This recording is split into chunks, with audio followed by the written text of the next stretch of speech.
Merhaba arkadaşlar. Şimdi Milyonluk Resim yeni bölümünde nasıl izlendi? Bağımsız olarak yapmış olduğum analiz bilgisini sizlerle paylaşayım. Arkadaşlar şöyle söyleyeyim. Milyonluk Resim oturmuş bir seyirci kitlesi var. O seyirci kitlesini yeni bölümünde de çekmeyi başardı. Başladığı an gelip bu seyirci kitlesi Milyonluk Resmi izliyor arkadaşlar. Bu oturan seyirci kitlesi de 2 ile 3 reyting bandında arkadaşlar.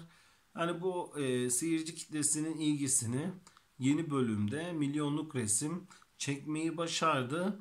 Bir de bu kadar kısa sürede bir genel seyirci kitlesini de oturtmak da güzel. Tabi Milyonluk Resim yeni bir seyirci kitlesi de çekerse yapım için daha da güzel olur. Ama ben Milyonluk Resmin yeni seyirci kitlesi de çekeceğine inanıyorum. Yani kısaca toparlarsam Milyonluk Resim yeni bölümünde ben de genel olarak güzel izlendi arkadaşlar.